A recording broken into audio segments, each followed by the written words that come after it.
Et bonjour les amis turfis, c'est Simon, j'espère que vous allez bien, que vous êtes bien installés et que vous êtes connectés les tuyaux, la base en or bien sûr, Favo Choco Tocard du jour. J'espère que ma base en or vous a fait plaisir avant-hier, je parle du quintet de lundi ce jour-là. Eh bien, les amis turfis, j'espère que vous en avez bien profité. Elle a gagné à plus de 8 contre 1, euh, rejoignant ma collection 2025 de bases en or gagnantes au Palus Road. J'espère vous a fait très plaisir. Il était même à cote un peu plus élevée à droite à gauche. Bref, voilà un joli coup qui rejoint la liste des jolis coups 2025 que je vous mets dans le commentaire, dans un commentaire là sous cette vidéo. Pour ceux qui veulent aller voir, bah oui, ça gagne pas tous les jours les amis turfistes évidemment, mais ça gagne en 2025. Et ouais. Bref, allez, procédons. Chose promise dans le titre de cette vidéo, le pronostic pour le quintet de ce mercredi. Alors vous le savez tout d'abord, bien sûr, on met le petit pouce sur la vidéo d'un commun accord entre vous et nous. Ça peut peut-être porter chance globalement, espérons-le en tout cas. En tout cas, ça aide beaucoup pour le référencement de la chaîne, hein, ça c'est sûr. Merci à ceux qui le font.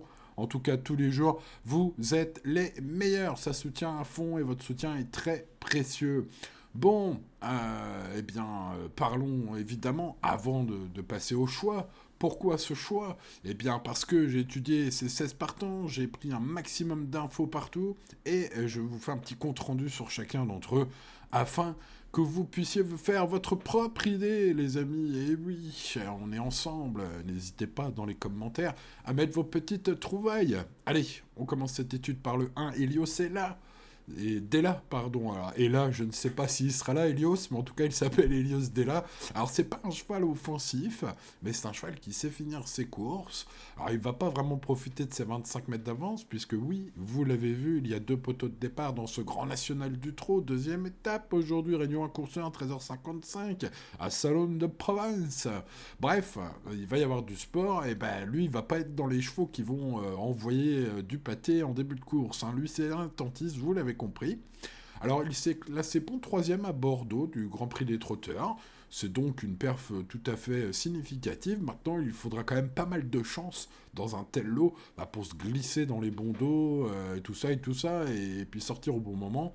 Sur cette piste, hein, malgré 3000 mètres, hein, c'est difficile de refaire la distance quand même hein, à Salon de Provence.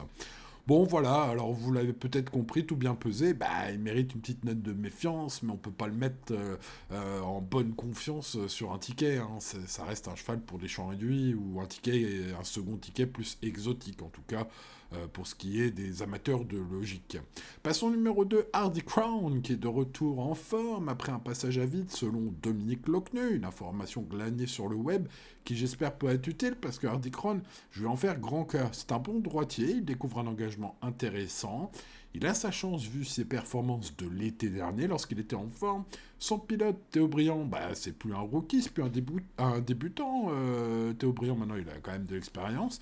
Des bonnes courses, des belles victoires à son actif. Et puis j'ai trouvé sa drive hein, dans un groupe 1 à Cagnes il y a quelques jours, quelques semaines très intéressante, il ne s'est pas affolé, la pression apparemment ne lui passe pas trop, ne fait pas tourner la tête en tout cas.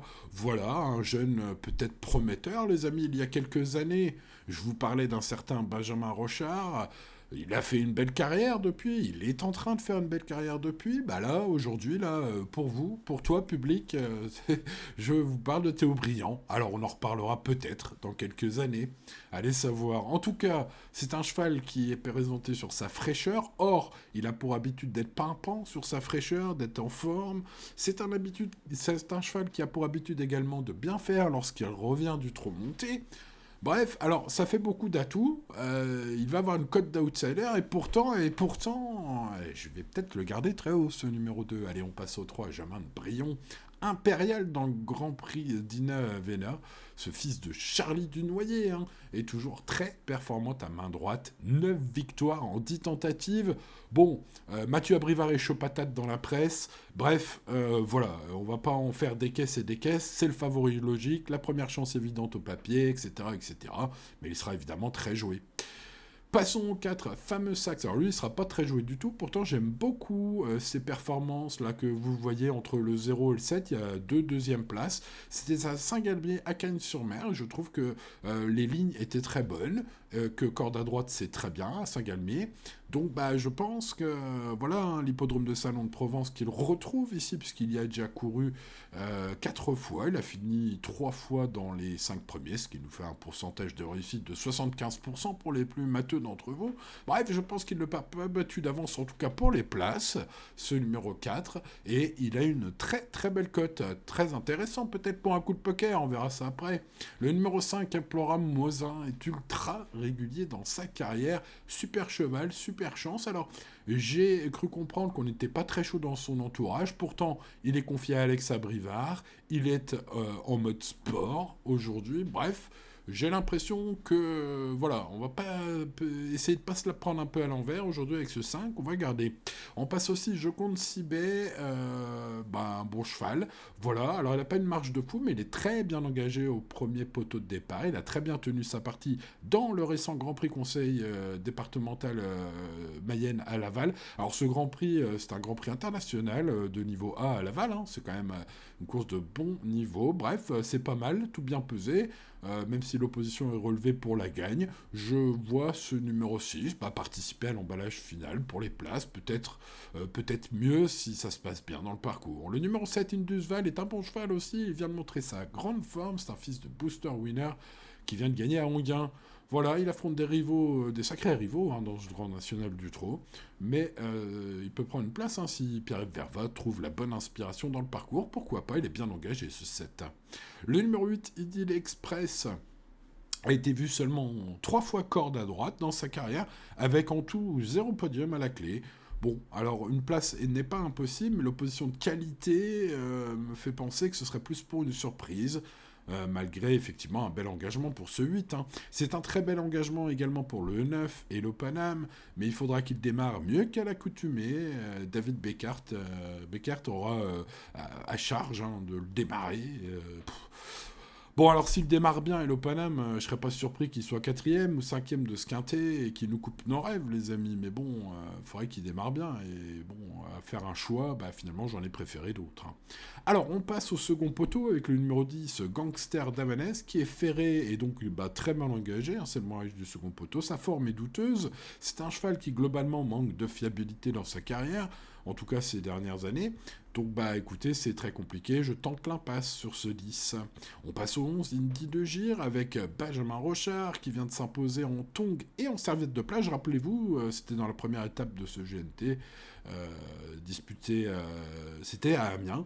Voilà, là, bon, alors il ne rendait pas 25, là il rend 25 mètres, les données changent, mais sa forme est sûre, son aptitude à main droite avérée, il peut jouer un bon rôle, même aux 25 mètres. Alors pour jouer un premier rôle, il faudra que Benjamin Rochard soit inspiré et trouve le bon wagon pour le ramener, hein, ce numéro 11.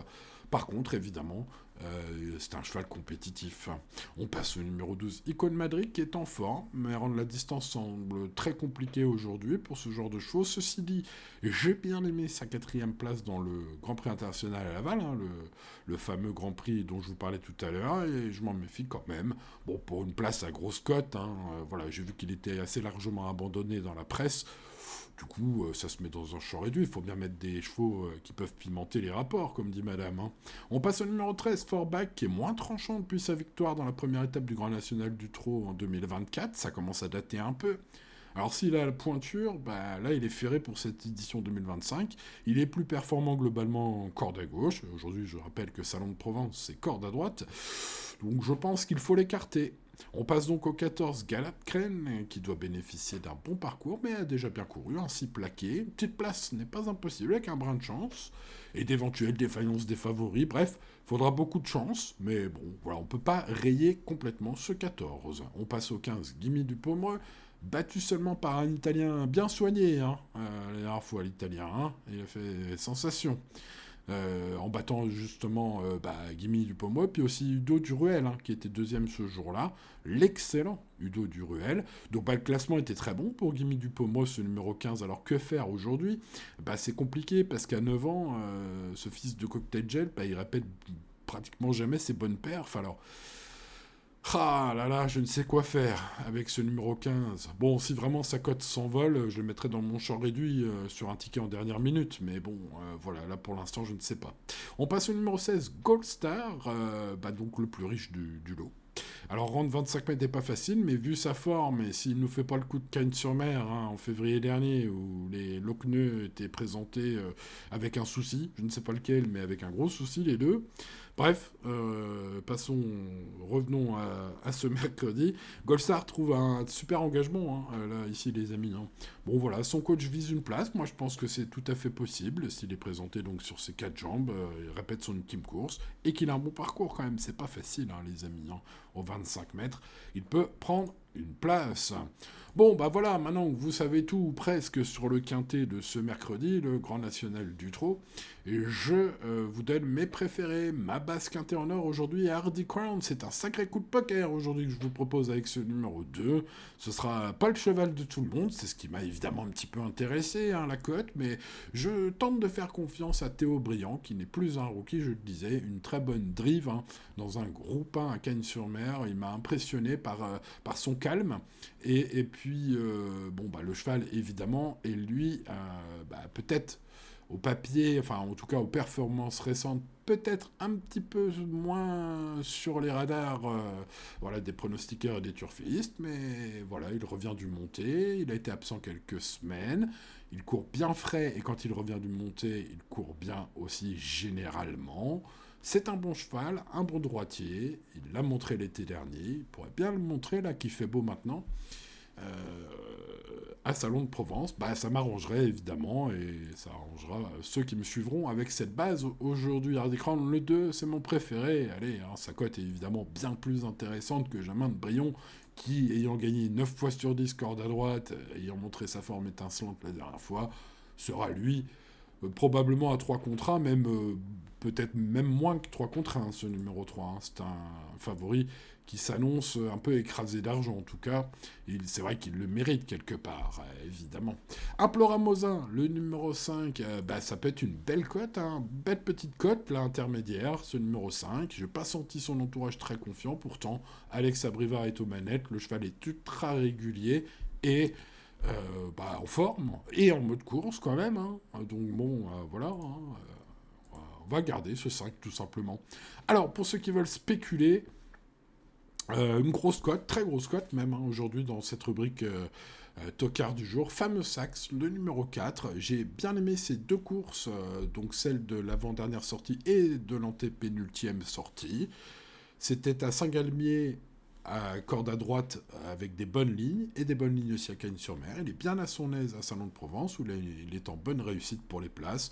Je pense qu'il peut prendre une place à très grosse cote, si jamais ça se passe bien dans le parcours. Voilà, il n'y a pas une marge de fou, mais ça peut être le très joli coup de ce quintet. Alors, on va préciser tout ça, les amis turfistes. Bon, vous voyez, l'indice de confiance pour une course de trot à clé, et notamment un Grand National du Trot, est seulement de 4 sur 10. Donc je pense que c'est vraiment très très ouvert pour les places. Même si pour le podium, j'aimerais bien que mes chevaux préférés brillent aujourd'hui. Pourquoi pas, espérons. En tout cas, retenez que mes préférés sont mes 3 chevaux préférés du prono aujourd'hui. Je les détache des autres. Le 2, le 3 et le 5. Ensuite, les bons outsiders de ce quintet sont pour moi le 4, mais je vous en ai parlé. Il y a aussi le 6, Joconde Sibé, qui trouve un engagement de toute beauté. Le 11, qui est en forme étincelante, mais doit rendre 25 mètres. J'ai pris le premier poteau avec le 7, qui est super en forme et qui a un bon engagement. Avec Pierre-Yves Verva, pourquoi pas. Et le numéro 16, qui n'a contre lui que de rendre 25 mètres, à l'instar d'Indigir, le 11, ce numéro 16, voilà, des bons chevaux, mais qui rendent la distance. Et puis pour des champs réduits, le problème c'est qu'il y a beaucoup de choix, les amis. On peut tenter de spéculer en fonction des cotes. Je tente la forme de l'écurie Baudouin avec le 12 Icône Madrid qui vient de bien courir à Laval et qui pourrait, pourquoi pas, pimenter un peu ces jeux. Restez très raisonnables, les amis turfistes. Ce sera mon dernier conseil pour ce mercredi. Je pense que ce quintet, malgré la présence de 2 ou 3 favoris solides, un peu derrière ça, tout peut arriver, je pense en tout cas. Restez calme, en tout cas. Comme d'habitude, hein, les amis, tout ira bien. Voilà, eh bien, il ne me reste plus qu'à vous souhaiter bonne chance si vous la tentez. N'oubliez pas le petit pouce si vous ne l'avez pas encore cliqué. Pensez à vous abonner à cette chaîne, les amis. Voilà, on prend du plaisir à étudier les courses tous les jours. Le quintet, c'est tous les jours sur Pronoturf gratuit sur YouTube. N'hésitez pas à vous abonner à cette chaîne et d'activer la cloche pour ne rien manquer, bien sûr. Allez, je vous dis à demain pour de nouvelles aventures. Ciao, ciao, c'était Simon.